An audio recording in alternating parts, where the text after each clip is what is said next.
Okay, I'm going to get started by welcoming everyone. Welcome to Wat Tung. Welcome to everyone who's joining us online as well. This is our group learning program where each Sunday and Wednesday I come together with students to be able to help them understand the path to enlightenment. We start with meditation, but then after our meditation, I'll share some teachings with you guys from the Buddha that's going to help you to understand how to move your mind closer and closer to this enlightened mental state. Today, what we're going to be doing is I'm in chapter 15 of this book, where chapter 15 is titled True Love, Love Without Attachment. If you're falling in love and out of love with people, or if you're thinking that love is hurtful and painful, you're not yet understanding what true love is. And because of that, you'll have difficulties and struggles in certain relationships. So by understanding what true love is, you can actually practice true love more and more, and you'll be able to experience true love in your relationships. This way you won't be experiencing broken relationship after broken relationship after broken relationship. And as you're practicing true love, you can actually experience true love coming back to you as well. But we're going to start with meditation, and then afterwards I'll share this talk with you guys from chapter 15. If you guys would like to join in the meditation, the way that I start is with some chanting to be able to ease the mind into meditation. Then I'm going to come in with the guidance to be able to guide you during the meditation. There'll be a period of time of quietness where we're all meditating together, everyone here and anyone joining online, and then we'll come out of the meditation with some more chanting, and that's where I'll start today's class. The chanting is on sheets over there on the cabinet. If you'd like to chant along, you're welcome to. For those of you guys that are online, it's on our website at buddhadailywisdom.com. Just click on free books, and if you scroll down about 2/3 of the way down the page, you'll see the chanting sheets there.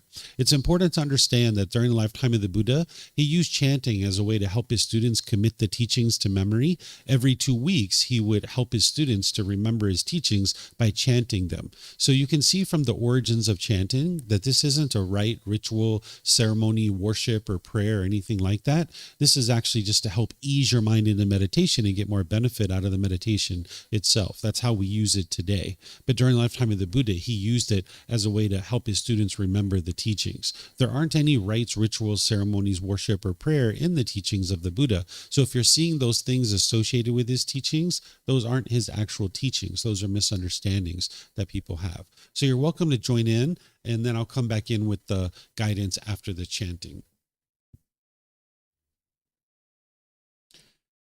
Arahang Samma Sambuddho Mahakeva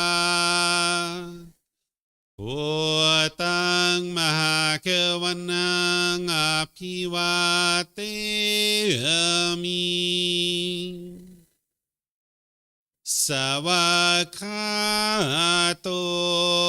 Mahakavata Tammo Dhammang Namasami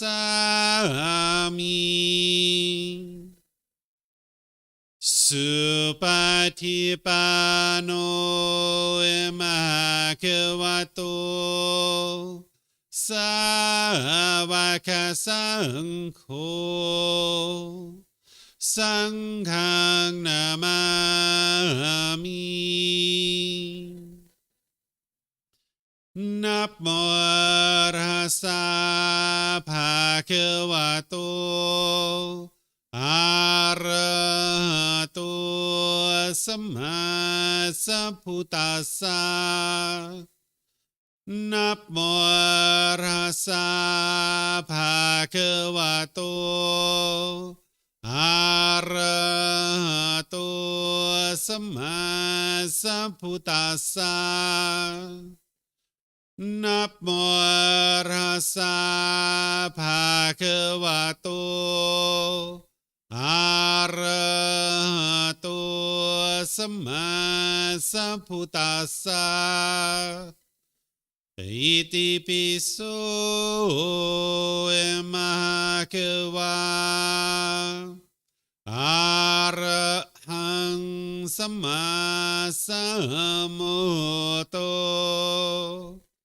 Vicacaranang Sammuno Sakato Rokavitu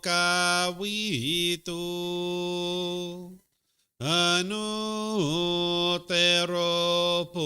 Purisa Dhamma สติสัตตาตาวามนุสนังโอโตภาควาติ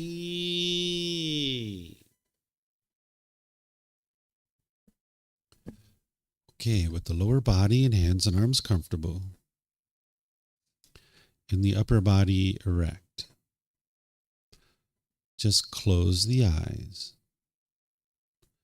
and start breathing in through the nose and out through the nose.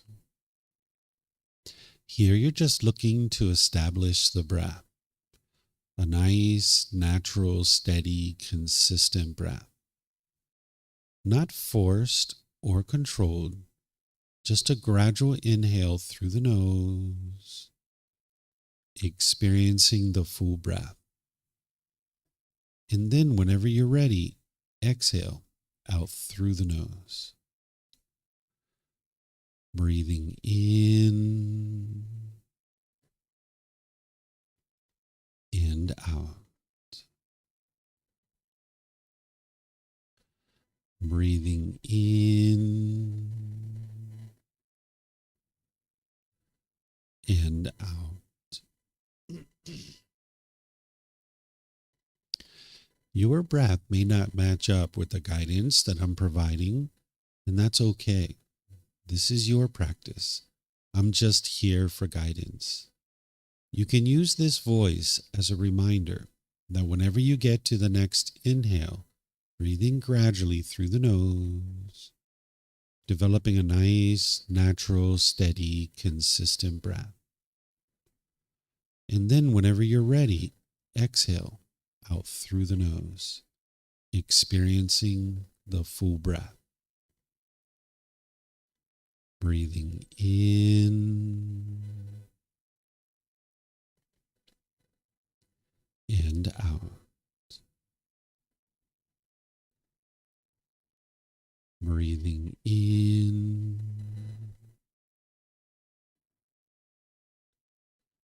and out.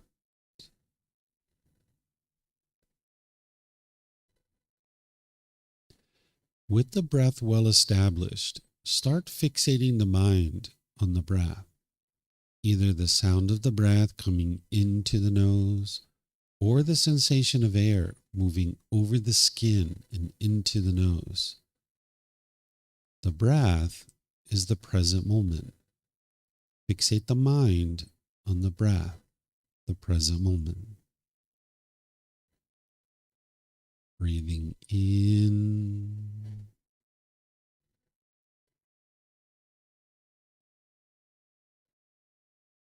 and out.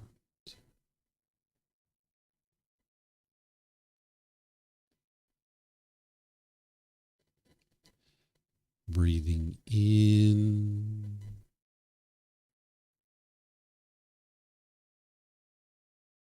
and out.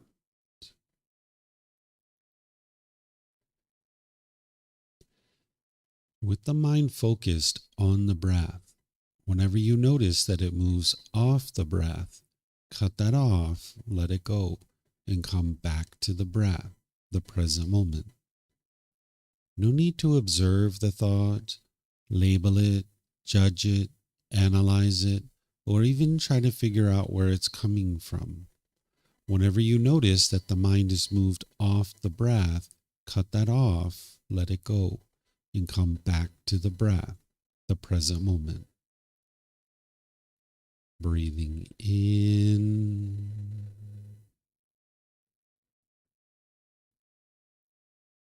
and out.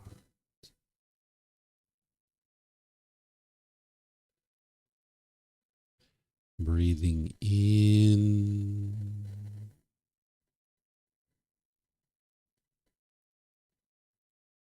and out.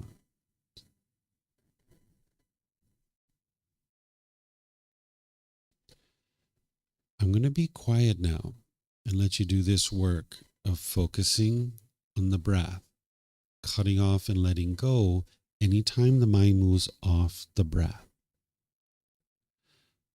You have nowhere to go. There's nothing to do. No one needs you right now. This is your time to focus on the breath. Breathing in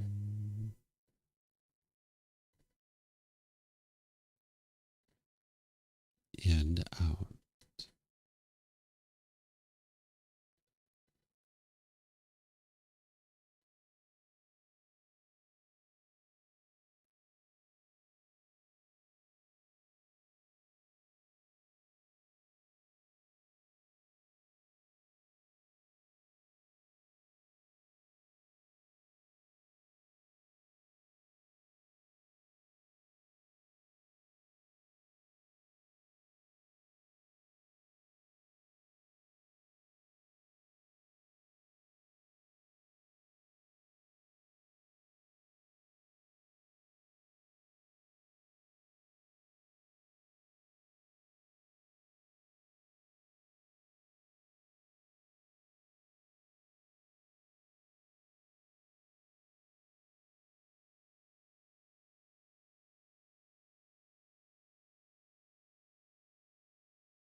Arahang Sama Sambuddho Mahakewa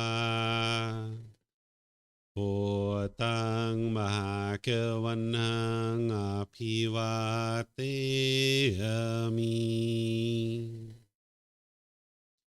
Savakato Mahakewata Tammo Dhammang Namasami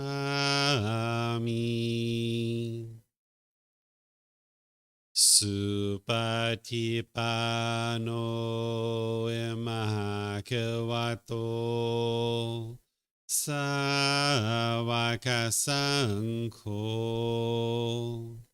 Sanghang Namami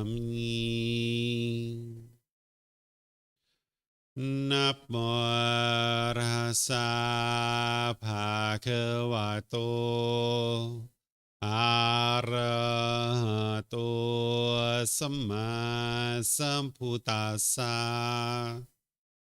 Namo Arhasa Bhagavato Arahato Sama Sambuddhassa Namo Arhasa Bhagavato Arahato Sama Sambuddhassa Iti piso Mahakewa Arahang Sama Sambuddho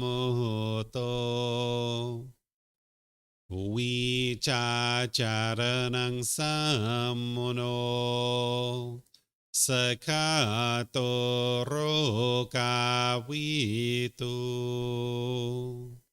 Anutero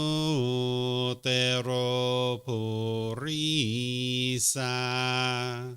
Dhamma Sati Satatawa Manusanang Bhutto Bhagavati. Okay, if you guys would like to slowly make your way out of meditation. Once again, good evening to you guys. Welcome. Nice to see you guys here. Welcome to everyone online as well. What I'm going to do is help you guys to understand this topic of true love. The individual who we refer to as the Buddha 2,500 years ago figured out how to get to enlightenment. Enlightenment is where your mind's completely peaceful, calm, serene, and content with joy. By the time you get to enlightenment, you will no longer experience any discontent feelings. All the causes and conditions that produce things like anger, sadness, frustration, irritation, annoyance, guilt, shame, fear, stress, anxiety, loneliness, boredom, shyness, resentment, jealousy, all of this is eliminated from the mind through training of the mind. The Buddha didn't teach a bunch of rules and commandments. He didn't teach rites, rituals, ceremonies, worship, and prayer. And he didn't give you a bunch of beliefs. It's not about believing a bunch of things and then hoping something good happens when you die. Instead, it's about learning, growing, and developing in this life, becoming a better and better person. That's what the Buddha is teaching you. And one of the things that he discovered as part of his journey to enlightenment is that the unenlightened mind lacks wisdom, that the mind just doesn't understand what it doesn't understand. And one of the things that the mind lacks wisdom of is what is true love. That oftentimes people are falling in love and out of love with people, or they think that love hurts and love is painful. And if this is the way you currently think, then you lack wisdom about true love. And this is why you're experiencing certain difficulties and struggles in relationships that you have. You need to be able to get to a point where you awaken. What awakening means is to cultivate wisdom. There's certain things that are going on in the world, certain natural laws that are affecting you, whether you're aware of it or not. And if you don't understand these natural laws, you'll struggle and you'll have difficulties. That's what the stress, the anxiety, and the guilt, and the shame, and the fear, all these discontent feelings is your mind struggling to live in a world that it doesn't understand. So just like with the natural law of gravity, we needed to cultivate wisdom about that. And as we did, we experienced improved results. there's other natural laws that exist in the world that are affecting you, whether you're aware of it or not. When we were falling down as children, hurting our knees, hurting our head, bumping our elbows, breaking our toys, that's because we didn't understand the world that we lived in. And we were struggling and having difficulties with that natural law of gravity. But slowly but surely, we gained wisdom of that natural law. We never believed in that natural law. We could see it for ourselves. We can see the truth. There it is, right? So you might say at this point in our life, we have awakened, or we've cultivated wisdom about the natural law of gravity. And that's why we don't struggle with it anymore. We can climb ladders, we can ride bicycles, we can get on airplanes and fly all over the world because we make wiser decisions about this natural law. Where in the past, when we didn't understand the world that we lived in and we fell down, we cried and cried and cried because we didn't understand these natural laws. But now we tie our shoes tighter, we look at the surface of the sidewalk when we walk, we stopped being so giddy and bouncing around like a kid all the time, and that's why we experience improved results. When you cultivate wisdom, you will start to understand the world around you, and you will be able to make wiser and wiser decisions and be able to navigate the world peacefully. What the Buddha did is he helped you to understand human psychology and how your mind works, and he brought it down to a common language that everybody and anybody can understand. But one of the things that the mind lacks wisdom of is this topic of true love.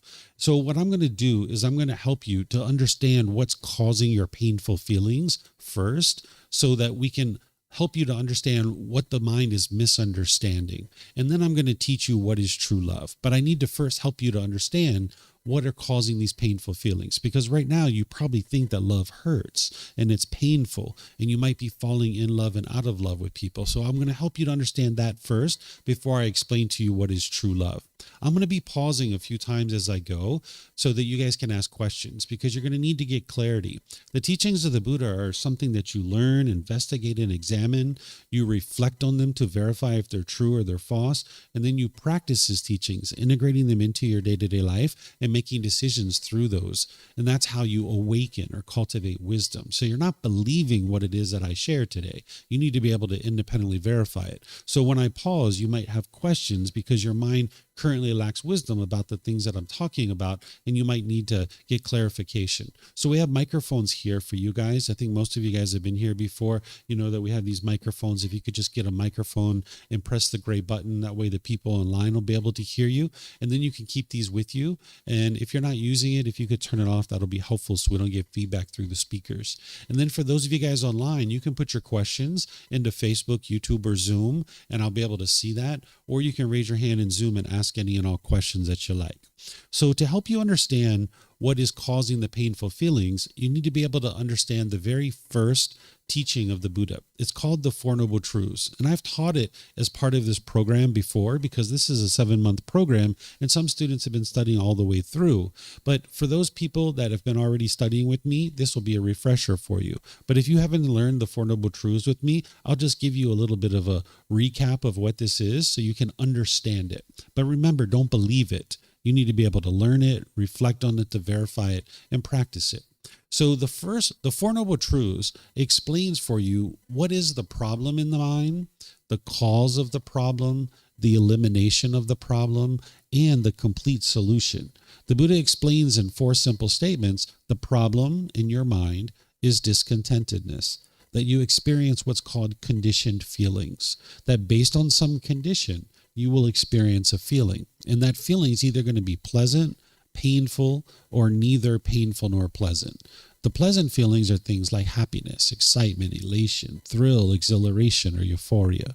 The painful feelings are things like anger, sadness, frustration, irritation, annoyance, guilt, shame, fear, stress, anxiety. It's very painful to experience those. And then the neither painful nor pleasant, I put boredom and loneliness there, but some people say that's pretty painful for them. So you could put that in the painful category if you like. But shyness is a good example. It's not painful. It's not pleasant. It's neither painful nor pleasant. Or say you're on public transportation and someone you don't know comes and sits really, really close to you and your body's touching their body. You might say it's not painful. It's not pleasant. It's neither painful nor pleasant. You're uncomfortable. The mind's dissatisfied. So this is the neither painful nor pleasant feeling. So these are what's called conditioned feelings, that based on some condition, you're going to experience a feeling. Essentially, the unenlightened mind is going up and down and up and down and up and down. You get happy and excited, but then you get angry and frustrated. Then you get annoyed and irritated. Then you get embarrassed and disappointed. And then you feel lonely and bored. I mean, you have peacefulness here and there, but it's only a matter of time before you get annoyed or frustrated about something. That's what the unenlightened mind does. That's the problem, that it can't stay steady and stable, cheerful, bright, and glad and uplifted at all times because it's got these conditioned feelings. Okay, so this is the first noble truth, helping you to understand that everyone in the unenlightened state will experience discontentedness. The second noble truth is explaining to you the cause of this. What's causing these discontent feelings is something called craving, desire, attachment. The mind is craving permanence while it lives in an impermanent world. What a craving is the way the mind longs and yearns for something. It's kind of like an unquenchable thirst that the mind chases and chases and chases and chases. So the mind's like, I don't feel good here. What do I need to feel better? More money. That'll fix everything. Let me get some more money. So the mind will chase after the money for a while. And if you get more money, you'll be happy and excited. But then ultimately that fades away and you end up back in the painful feelings. But if you don't get your money, now you'll be angry and frustrated about that. And then the mind's like, what do I need to feel better? A new boyfriend, a new girlfriend, that'll fix everything. Let me get one of those, right? So now you might chase after that for a while and you'll get your new boyfriend or girlfriend and you'll be happy at the beginning, but then that'll fade away too. And you'll end up back in the anger and frustration by the time this relationship's over. And then you're like, what do I need to feel better here? I know what I'll do. I'll go to Thailand. That'll fix everything. Let me go to Thailand. They got mango and sticky rice. They got massages and elephants. Oh, that'll be great. And now you're really happy and excited when you come to Thailand. But then when it's time to go home, you don't want to go home. Now you're frustrated again, right? So the mind's going up and down and up and down. And it's because the mind's craving permanence. Okay, the mind craving permanence when you live in an impermanent world. The mind is looking for something outside of yourself to provide you satisfaction. The mind's trying to grab onto something. It's kind of like the next new shiny object waiting around the corner is going to provide lasting satisfaction. So the mind chases it and chases it and chases it. It's like an unquenchable thirst. And again, if the mind gets what it wants, it experiences happiness or excitement. If it doesn't get what it wants, it gets painful feelings like anger, sadness, frustration, and others. And then there's the neither painful nor pleasant feelings. So for example, if you see it's sunny outside and you get really happy and excited about that, that's conditioned pleasant feelings. That's conditioned happiness. But that sun is not permanent. So if you base your feeling of happiness on the sun, that means when it's not sunny, then you're not happy. That's why when it turns to rain, you're frustrated or annoyed. Only thing that's happened here is change. That's it. Or when your bank account balance is up here and you're really happy and excited, well, when it goes down here, you're going to be sad and frustrated. Again, the only thing that's happened is change. That's it. So one of the ways to say this is that the mind craves permanence. Another way to say it is it doesn't like impermanence. It doesn't like change. When things are changing in your life, your mind doesn't like that because it's holding on and it's craving permanence. So now let's look at a relationship. Let's say you get together with a boyfriend or girlfriend. When you guys first get together, you're really happy. You're really excited about that. You're going to the movies. You're going to dinner. You're going to the park. Maybe you're having great conversations. Maybe you're having intimate contact, right? And now you get all these pleasant feelings. And then over time, the relationship deteriorates and it falls apart and now you guys break up. And you're angry or sad or frustrated. Maybe you're lonely or bored or missing this person. It's not your love that's causing this. This is the mind holding on and craving permanence. As long as the mind gets what it wants and what it expects, then you're happy and excited. That when you're not getting what you want, the mind experiences painful feelings like anger, sadness, frustration, or others. Think about if you've had someone close to you that has died, maybe mom or dad or grandma or grandpa, or brothers or sisters or friends. Well, as long as they're alive, the mind's getting what it wants. It's happy. But now when they've died, the mind's not getting what it wants. It's being confronted with this impermanence that it doesn't like. And now with the mind holding on and craving for grandma and grandpa to be permanent, you can only be happy when grandma and grandpa are alive. So when they die, The only thing that's happening here is change, and the mind grieves and has sorrow because it's not getting what it wants. I'll give you an example that doesn't involve relationships so that you guys can understand this, and then we'll circle back and start talking about relationships again, because that's what true love is all about. So think if you had a brand new car and you saved up for this car for a really long time. You're so excited to get this brand new car, and you went down to the store and you bought it and you drove it off the parking lot, and everyone's like, wow, look at him, look at her, she's so successful, and you're so proud of your brand new car. You park it at a store and you go inside, and when you come outside, there's a scratch on your car and you're crushed, and oh my God, you're so angry and so frustrated. It's not the scratch that's causing that. And it's not the person who scratched your car. That's not what's causing your anger and frustration. What's causing it is the mind is craving permanence. The mind wants this car to look permanently beautiful, when that's not possible because you live in an impermanent world. Now, we're not talking about what's wise or unwise, because obviously when we walk through a parking lot, we aspire not to scratch anybody's car.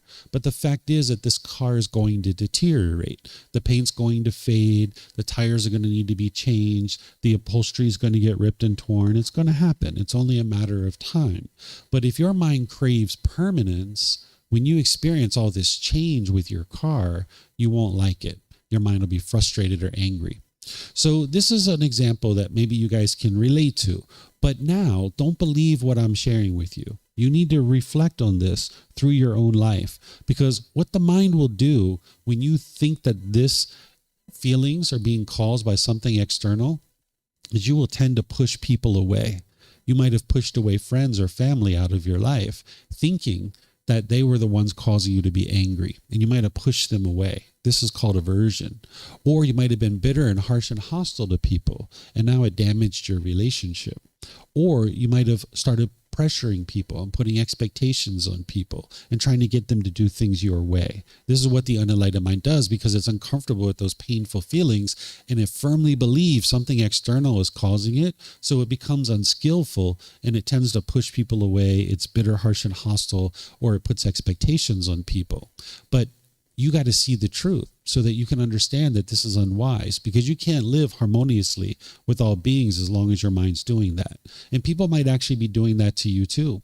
They might be pushing you away. It might be bitter, harsh, and hostile to you, or they might be putting expectations on you. So now take a moment to look at your life. Maybe a recent situation where you've gotten angry or frustrated. It could have been this morning or yesterday or last week. Look at that with these fresh eyes. What was it that you wanted? What did you expect? What were you longing, yearning for? Now, at that time, you might have been trying to blame somebody else, but look at your own mind. What was it that you wanted? If you would have gotten it, you would have been happy.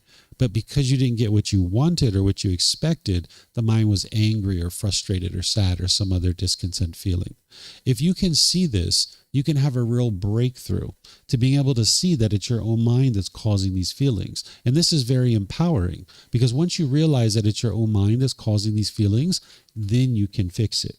So if you can't see that it's your own mind that's causing this because of craving, desire, attachment, let me know. I've had plenty of people over the years that needed help to be able to see this, so we can use an example from your life, or I can share some more with you from students that have shared with me. One time there was this student that called me up and they're like, David, I need your help.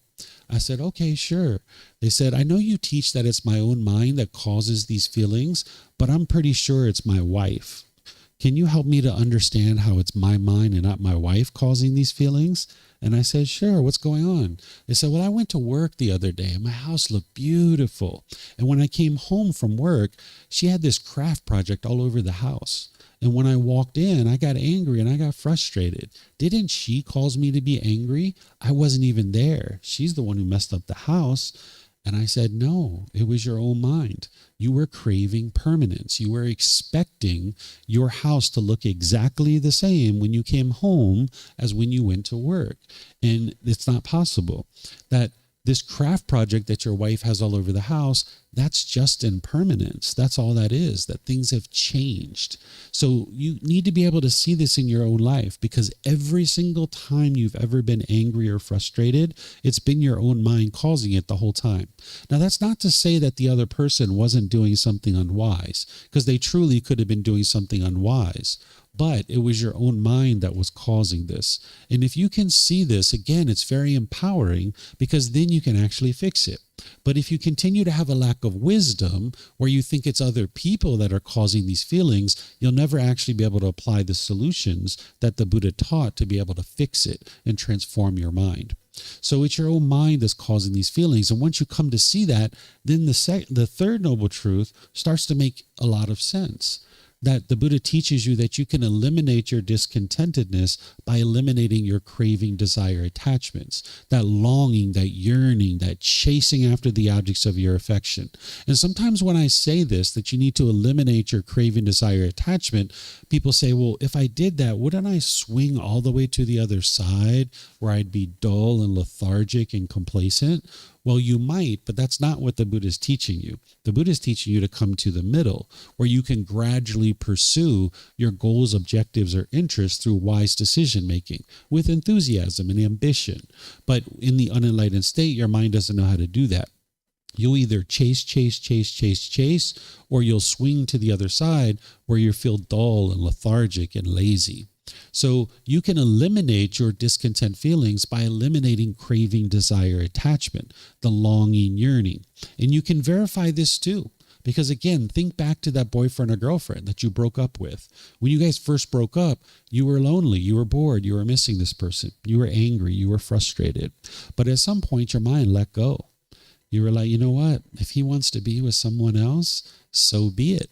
And you let go. And that's where your peace and your joy came back.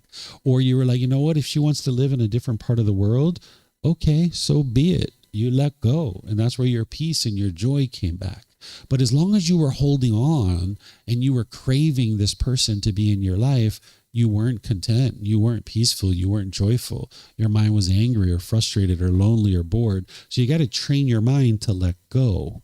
And the thing that's going to help you to do that is the fourth noble truth. The fourth noble truth is the Eightfold Path is the solution to completely eliminating your discontentedness. This Eightfold Path is a core central teaching that the Buddha taught that everything else plugs into. And it's the complete perfect plan that's going to guide you and how to completely transform your mind. I'm going to be teaching this tomorrow morning as part of a course that I'm teaching. I'm teaching Harmony and Relationships course. It's from 9 a.m. to 3 p.m. each day this week, but you can come to any part of it that you'd like. Tomorrow, I'm going to be teaching the Eightfold Path in the morning, the entire Eightfold Path. It takes me about 2.5 hours to teach it. We'll have a break in the middle so that we can spend time getting to know each other and stuff like that. But nonetheless, I'm going to be teaching this teaching because this is the path to enlightenment. If you're interested in transforming your mind, you would need to know this particular teaching very well. So that's why I'm going to take my time and gradually walk students through that. So the fourth noble truth is helping you to understand that the solution to eliminating discontentedness is the Eightfold Path. It's the complete perfect plan that's going to guide you to eliminating the causes and conditions that are producing these feelings. So you can see from the Four Noble Truths that it's this craving, desire, attachment that's causing the painful feelings. It's not your love. Because what we'll end up doing is we'll end up getting into a relationship with someone, and when it's over and it hurts and it's really painful, you'll think it's your love or your care. And then you'll be scared to actually have another relationship, because you'll think if you have another relationship and you love somebody else, that you're going to experience those same painful feelings. And you might be keeping away from maybe getting involved in a relationship. But if you understand true love and you can break through all of this that the Buddha is teaching, you can have very fulfilling and satisfying relationships. Because what we do when we meet someone brand new that we're maybe interested in being a life partner is we're usually attracted to them physically, or maybe financially, or maybe their social status, or maybe intellectually. We're attracted to this person and we start spending time with this person. And at the beginning of the relationship, it's going wonderful because you don't have any expectations. You don't have any cravings, desires, attachments. You just have an interest to get to know this person.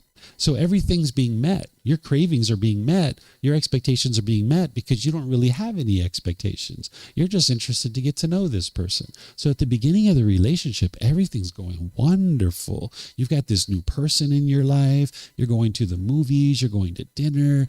Maybe you're having great conversations. You're having intimate contact. Wow, everything feels so great. And you ultimately get to a point where you might say to this person, I've fallen in love with you. And they say, oh my gosh, I've fallen in love with you too. And now we're in love, right? Oh, we're in love. Wow, we're in love, right?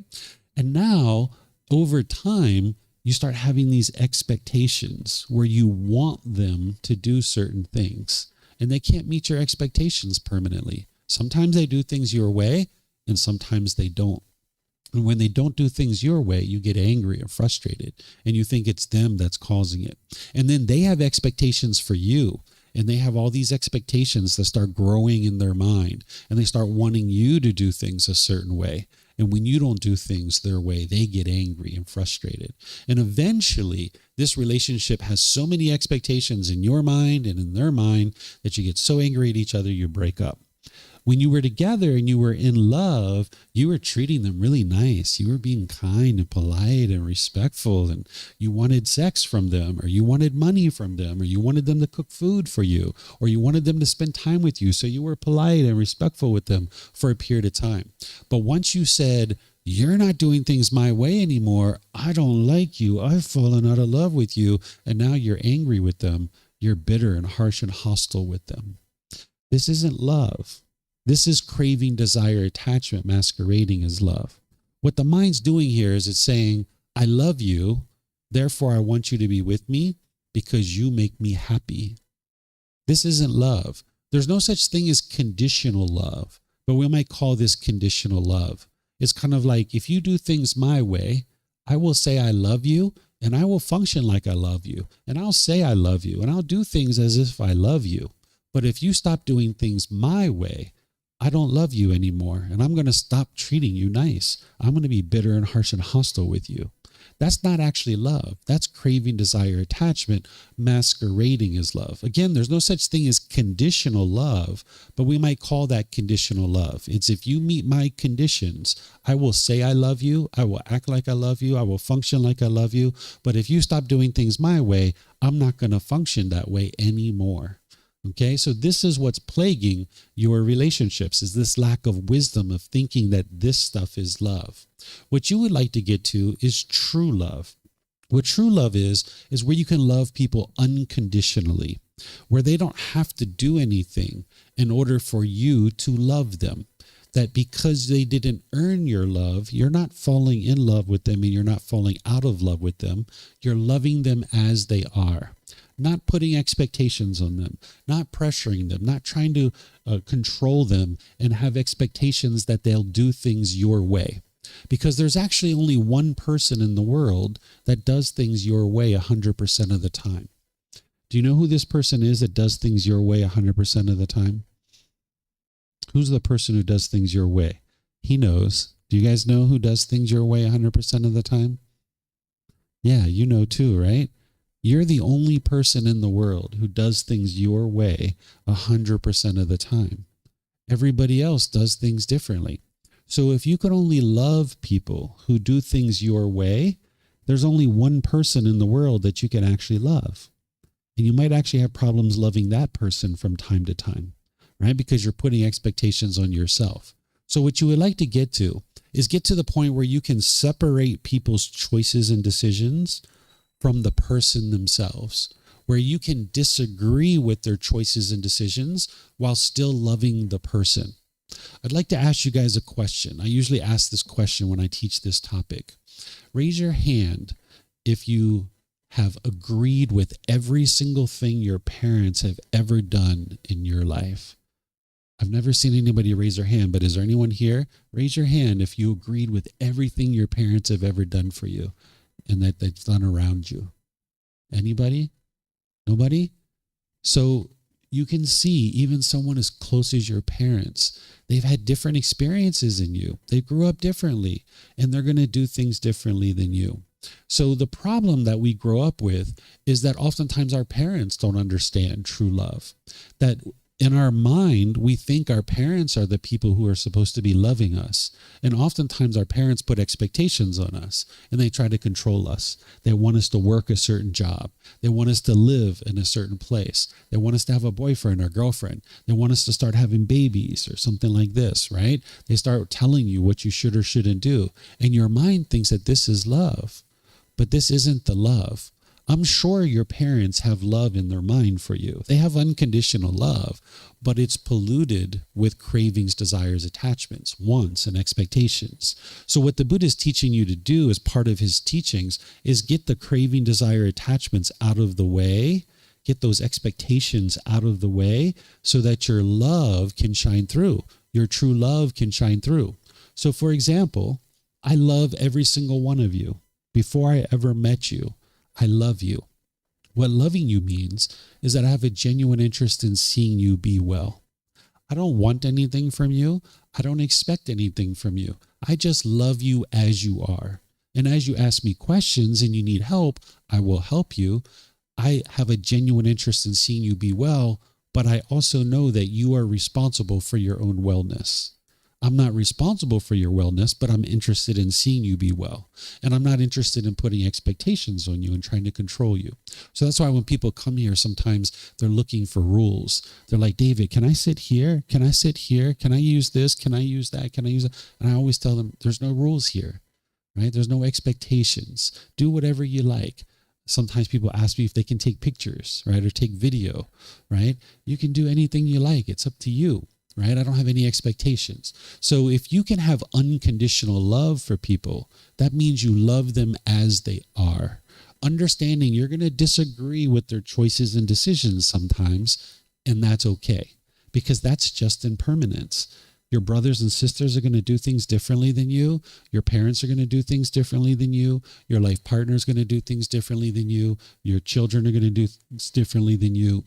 That's impermanence. So you need to understand that people are going to do things differently.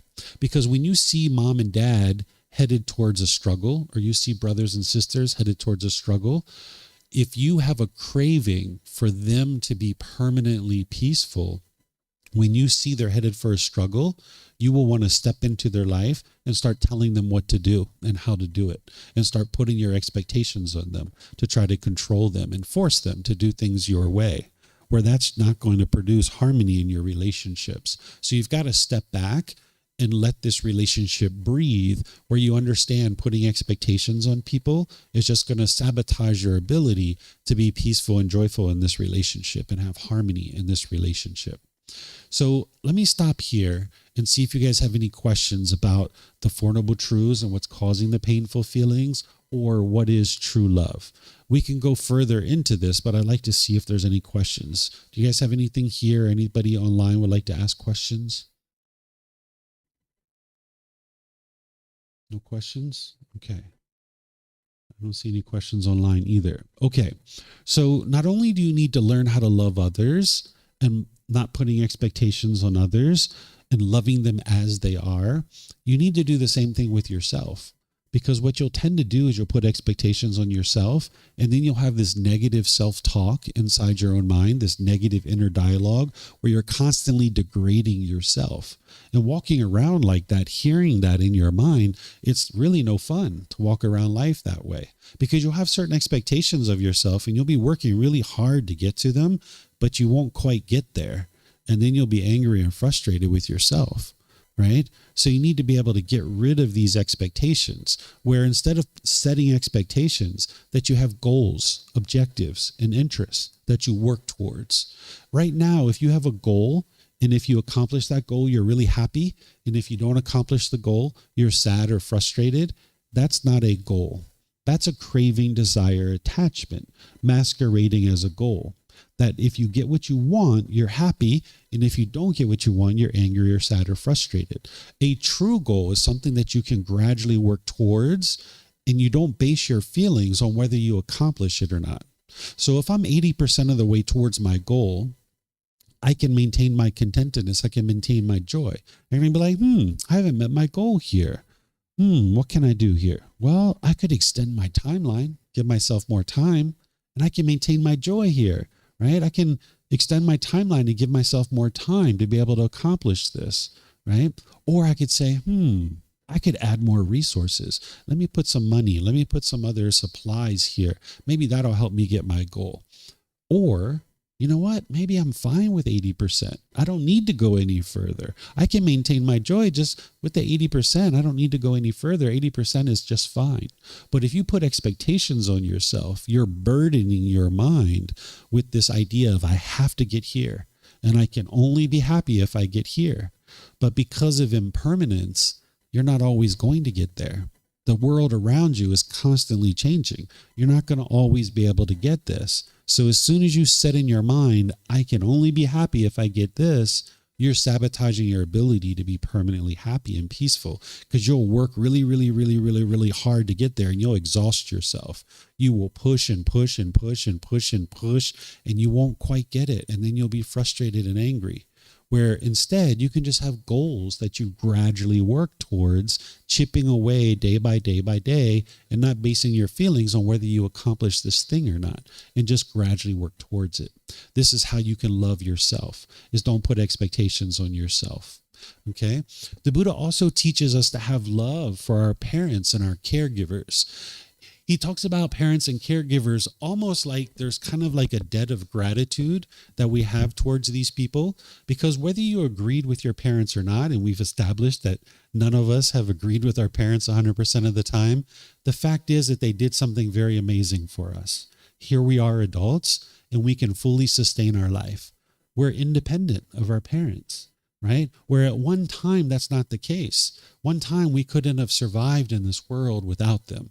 They gave us food, clothing, shelter, and medical care. Whether we agreed with them or not is a separate thing, right? Of course, we didn't agree with them. But the fact is that they gave us enough food, clothing, shelter, and medical care that it sustained our life. And here we are with an opportunity to be able to train our mind, experience enlightenment, and create a wonderful life for ourselves. So the Buddha talks about our parents and caregivers like there's this debt of gratitude. And he talks about a way that we can pay back or repay our parents for this debt of gratitude.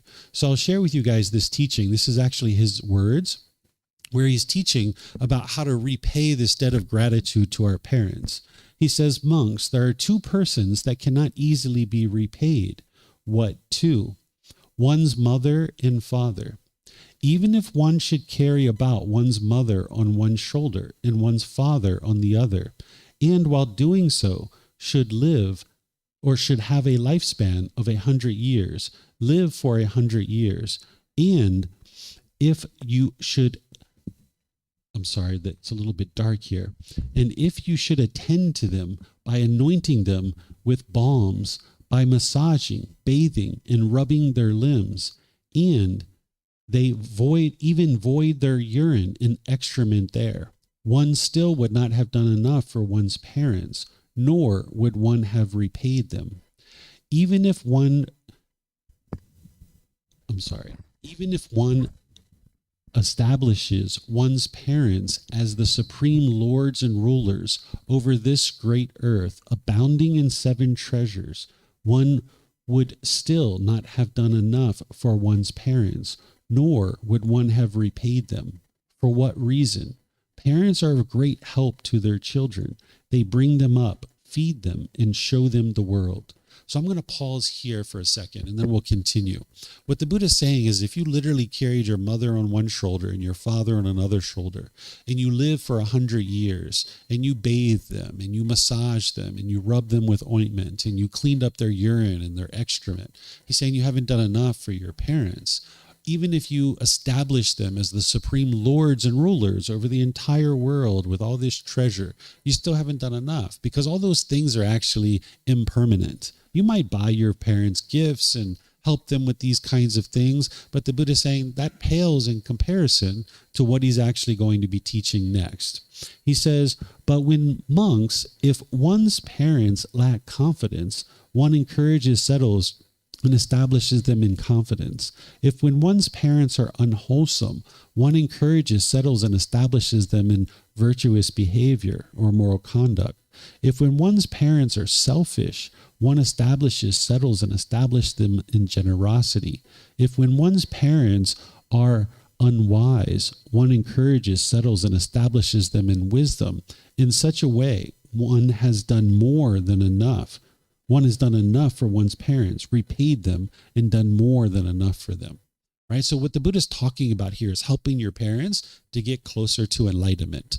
As you gain wisdom of this path, you will get to a point where you have no doubt that these teachings are working to improve the condition of your mind in your life. You're going to need to penetrate into them more and more deeply to be able to get to that point. But you'll see there's situations where you used to get angry and frustrated and irritated and annoyed, and you'll be in that same situation and you're not experiencing that. So you'll get to the point where you have confidence in the Buddha, the teachings, the community, your teacher, and your own ability to get to enlightenment. So when the Buddha says have confidence, when your parents lack confidence, that you establish them in confidence, what he's talking about is confidence in him and his teachings, because that's what's going to lead to improvement for their life. So I'll share with you guys how to do this, because you can't give unsolicited guidance. You can't just step into someone's life and start teaching them and telling them things, right? You need to be able to wait for somebody to ask you questions, and then you can actually help this person. So even though it's not my parents, I've done this with my parents, but I'll give you an example with my sister. Sometimes my sister used to talk to me and she would tell me some of the problems that she was having in her life. And I would say, you know, the Buddha has a really great teaching that would help you in this situation. And I would just pause and see what she would do. And if she says, oh yeah, and what is that? Then I would share it with her, right? So I'm trying to establish her in this confidence, because I have confidence in the teachings of the Buddha. And I'm saying, you know, the Buddha has an excellent teaching that would help you in this situation, right? And now it's up to her to say, oh yeah, what is that?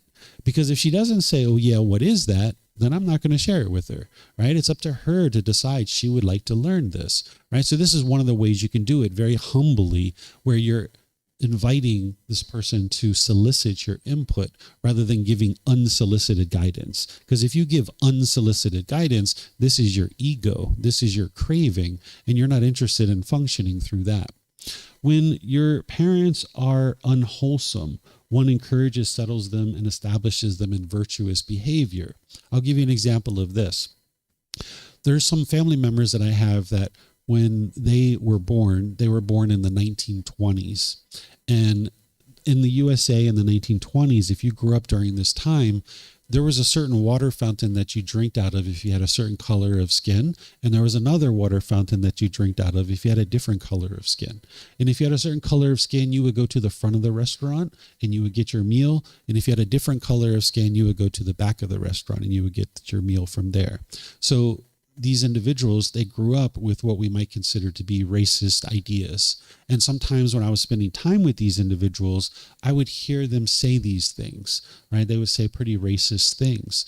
And I would say, you know, why are you saying that? Why is it that you would say that? Why is it that you think that way, right? I would kind of like talk with them a little bit. And then they would ask me questions. Well, what do you mean? Like, how do you think? And I was like, well, you know, I think just because they have a different color of skin than us doesn't mean we should hate them, or doesn't mean that we should think badly of them.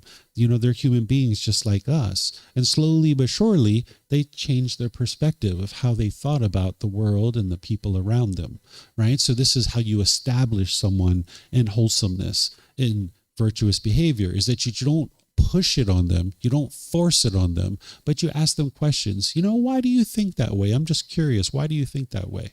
Oh, well, when I was growing up, this, that, and this and that. Oh, I see. I understand. Yeah, I don't think that way. Oh, really? How do you think, David? Oh, I think like this, because now they're asking me a question, right? And now you can give them a little bit of information. The Buddha is saying when they're selfish, to establish them in generosity. The reason why is because with craving, desire, attachment in your mind that causes discontentedness, you'll be selfish to a certain degree. It's my money, my jewelry, my clothes, my food, my boyfriend, my girlfriend, mine, mine, mine, mine, mine, mine, mine, mine. Everything's mine. And you'll hold on to it really tight. But when you practice generosity, it's doing the same thing as that meditation where it's training your mind to let go. where when you're giving and sharing with the people around you, it's helping your mind to let go. So that's why the Buddha teaches generosity. So if you establish your parents in generosity, it helps them to let go of the underlying cause that's producing stress and anxiety and frustration and all these other discontent feelings. And that's the very best thing you could ever do to repay your parents, is help them to get closer and closer to peace and joy. That's why he teaches that it would be wise to establish your parents in generosity. And then when we see that they're unwise, he teaches to establish them in wisdom. And again, you're going to need to do this humbly. One of the ways we did this with my wife's mother is she would sit on the sofa and we would sit on the floor, and then we would talk to her. And we would say, you know, what you're thinking right here, it doesn't sound like it's going to produce very good results for you. We recommend this and that. And we would talk very respectfully with her. She still didn't do what we recommended, but nonetheless, we were trying. And that's what the Buddha is saying here. If you've tried to establish your parents in confidence, in virtuous behavior, in generosity, and wisdom, you've done more than enough, right? So like my sister, I tried to help her maybe 2 or 3 times. And she actually wasn't interested. She never said to me, oh yeah, and what is that teaching that the Buddha has? But instead, about 2 or 3 years later, she called me up and she's like, hey, David, there was some people in the office talking about Buddhism the other day, and I was able to help them by answering some of their questions. And I was like, really? How are you able to do that? You've never learned Buddhism with me. She's like, oh, I read your Facebook post all the time. So my sister had to approach these teachings in her way. She wasn't interested in having a conversation with me and trying to learn the teachings that way, because she probably didn't see me as a teacher, but she didn't mind reading my Facebook posts, and that's how she learned, right? So you never know how people are going to learn around you, right? So the Buddha is saying that you make attempts to establish your parents in confidence and moral conduct and generosity and wisdom. And then you've actually repaid your parents and your caregivers. And then we can talk about life partners. You know, if you were going to invest in a multi-million-dollar company and you had all these millions and millions of dollars and you were going to establish this amazing company for yourself, the person who you hire as the CEO, you'd probably really take your time with that hire. You'd probably really interview a lot of people and make sure that you select a really wise person to lead your company, because you've got millions of dollars at stake. And whoever you hire for this position, your company is going to live, breathe, or die based on this hire. Well, you've got a really important position in your life, which is someone who's going to be your life partner.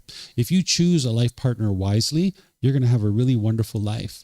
But if you choose unwisely, you're going to have some years of difficulties and struggles. So you would like to take your time and be very patient about who you choose to be your life partner. There's certain guidance that I can give you very generally and very broadly to help you with this. There's 3 qualities that you would like to look for in a life partner. And you're going to need to have these 3 qualities too. You need a life partner who understands they are not perfect, that they're a work in progress, that they're not a perfect being, that they need to improve and become a better and better person. You need a life partner who isn't blaming you for their emotions and their feelings, because it's not you that's causing their feelings. It's their craving, desire, attachment. And you need a life partner who's willing to get help and have mentors and teachers and things like this. If you have the opposite of this, it's going to be a really rough road. If you have someone who thinks they're perfect, if you have someone who's blaming you for all the feelings and the experiences that they're having, and they're not willing to get help and they're not willing to improve the things that they do, they're stuck. They're stagnant. And if you're going to have a relationship with this person, your relationship's going to be stuck and stagnated because they think they're perfect. They're blaming you for the feelings that they have, and they're not willing to get help to improve what it is that they're experiencing on a day-to-day basis. So you and your life partner, you would like to have these 3 qualities where you understand you're not perfect, that you don't blame others for the feelings that you have, and you're willing to get help to improve and make improvements in your day-to-day life by training your mind and cultivating wisdom.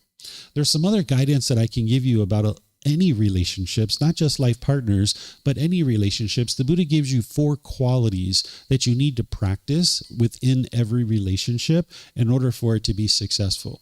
He talks about practicing generosity, that you're going to need to share with the people around you.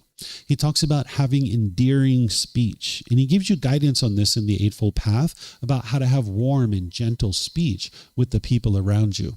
He also talks about having wholesome moral conduct in the relationships that you're in. Because if you're making unwise decisions about your moral conduct, like your actions and the way you function in the relationship, it's going to produce unwholesome results for you. And the fourth thing is he talks about equality, that you need to make sure that you think that you're equal to everybody in the relationships that you're in. Because if you think you're above or below people, it's not going to promote harmony in your relationships. Because if you think you're below someone, you're going to be shaken up when you're around that person. You might even be fearful. But if you think you're above people, you're going to talk down to them and you're going to look down on them. And this is going to damage your relationships. So you need these four qualities where you practice generosity, endearing speech, good, wholesome moral conduct, and equality, that you think of yourself as being equal amongst the people that you spend time with. And the Buddha gives you more detailed guidance of how to have endearing speech and how to have wholesome moral conduct. That's what the Eightfold Path is going to teach you. But ultimately, what he's guiding you towards is fulfilling and sustaining relationships where you can experience peace and joy within your own mind and you're already inwardly fulfilled. Sometimes people seek relationships because they don't feel whole and they feel like this person is going to complete me. But what you realize very early in the relationship, maybe 3 to 6 months into the relationship, is this person is struggling in life just like you. And now if you cast all your hopes and dreams onto this person and you think that they're going to fulfill you, well, they're struggling just like you. Right? They're not there to fulfill you. That's your craving, desire, attachment, wanting them to validate you and make you feel whole. And you can only feel good when they're with you. And when they're away from you, you feel miserable. This is not your love. This is your craving, desire, attachment. I can only be happy if you're with me. That's not what you would like to be able to do. My wife sometimes goes to the USA for 2 or 3 months in order to be able to work. She's Thai. We live here in Thailand. When she's gone, I don't miss her.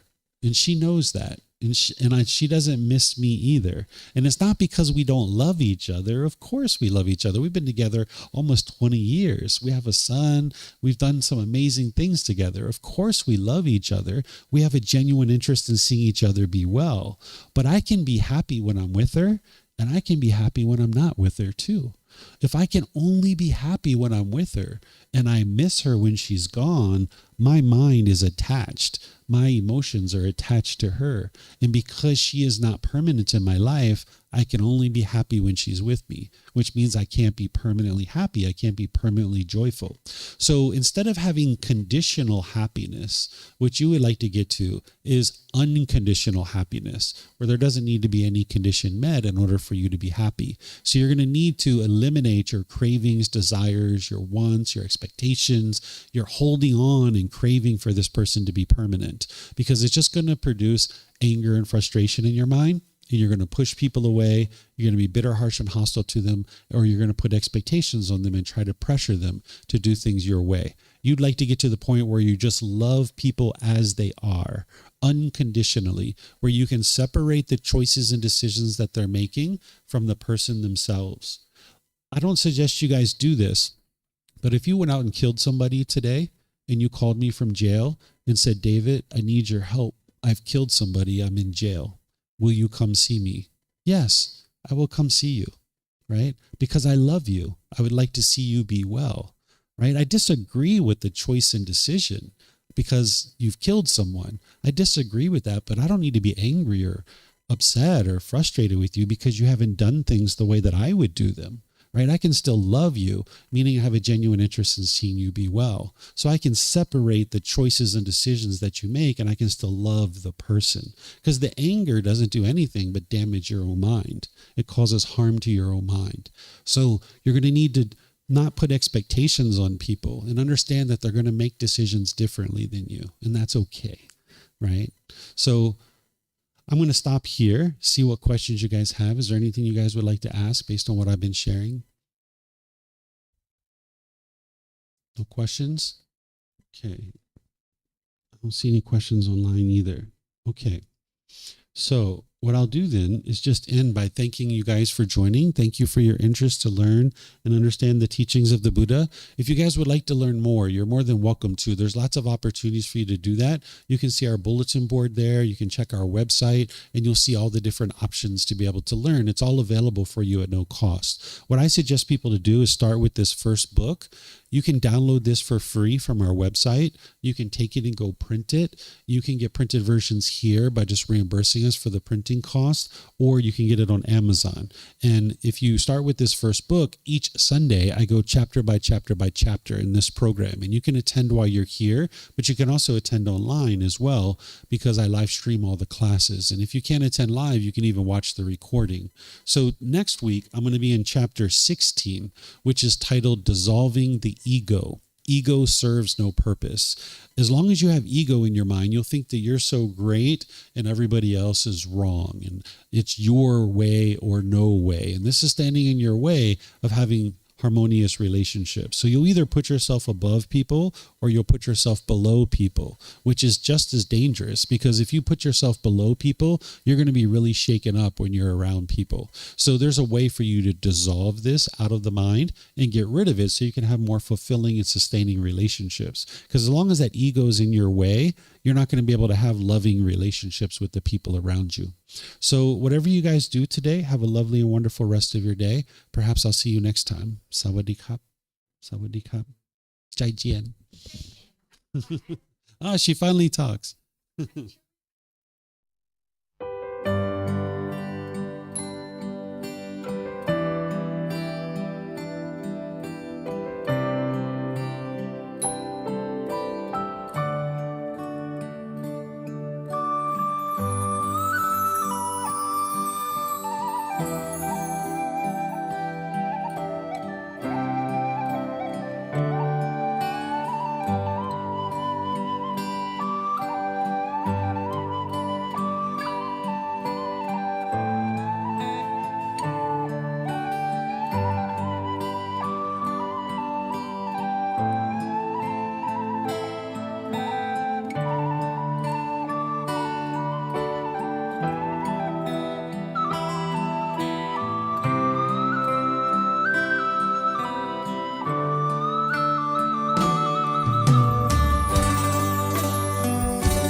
Thank you again for watching. Enjoy your meditation.